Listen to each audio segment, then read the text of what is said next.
objection? There is no objection. Question number 7, Moana Mackey.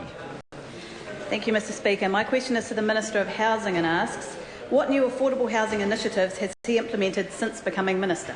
The Honourable Phil Heatley. Mr Speaker, we now underwrite loans for building on Maori land, which banks and the previous Labor government refused to do. The Housing Innovation Fund boosted to $20 million. Well, what's new there? We now build houses, not simply fund administration systems, capacity building and reports.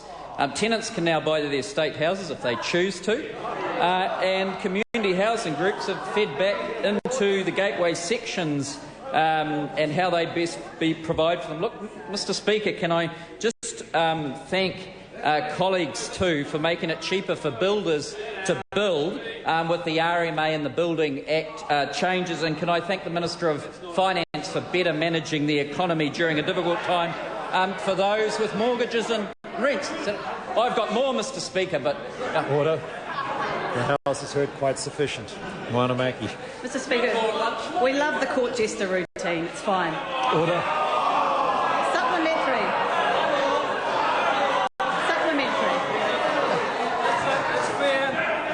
That's fair. Order. Is the member raising a point of order? I think you know what it is too, sir. The Honourable Rodney Hyde, point of order. Mr Speaker, the member was called to ask a question, not take an attempted cheap shot at a minister answering a question. No, I don't need any further. We don't need to waste any further time on this. The point the member makes is absolutely a perfectly valid point of order and it should not happen. However, when ministers go on a little long like that, they do invite comment, and it would be helpful if they didn't. But the member, at the same time, shouldn't be doing it. Moana Mackey. Supplementary question. Supplementary to the Minister. How does he reconcile his claim in the House today and back in August that by extending Labor's welcome home loan scheme to Maori multiple-owned land, he'd fixed the problem and, quote, solved it in 9 months, with Housing New Zealand Chief Executive Leslie McTurk's statement to the Social Service Select Committee last week that, quote, we haven't worked through the detail of the policy work, and the fact that she wasn't able to provide any details or even a time frame for completion? The Honourable Phil Heatley. Mr Speaker, we currently offer a product for Maori wanting to build on multiple-owned land. They can't borrow at the moment because banks won't loan to them because they have no security. Labor ignored this problem.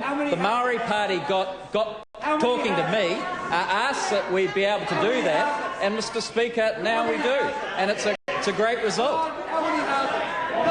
Supplementary. Moana Mackey. Supplementary to the Minister. If this policy is currently in place, as he claims, and isn't still being worked on, as the Social Services Committee was told last week by Housing New Zealand's Chief Executive, how many houses have been built under the extension of the Welcome Home Loan Scheme to Maori multiple-owned land? The Honourable Phil Heatley. Mr Speaker, Maori at the moment are engaging with Housing New Zealand on the ability. Obviously, if it was only just about, they're not building houses at the moment, Mr Speaker. How many? Just point of order. Point Mr. of Speaker, order. I asked how many houses, and the Minister didn't answer that very simple question. Order. Order.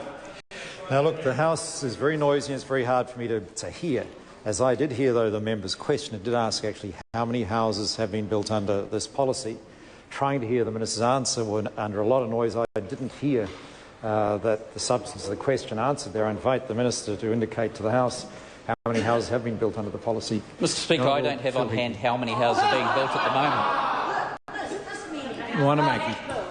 Supplementary to the Minister. Can he confirm that of the 40,000 state houses available to be sold to tenants, one is being prepared for sale, as reported by TVNZ?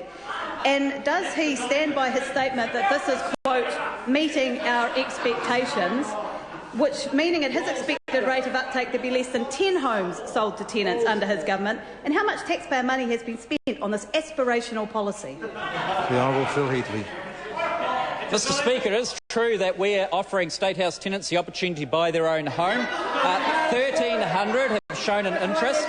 None at the moment have bought a State House. But, Mr Speaker, the National Party's offering State House tenants an opportunity. We're not so condescending that we would not say to State House tenants that they could never own their own home. Mr Speaker, this is not a condescending government. Question number 8, Paul Quinn.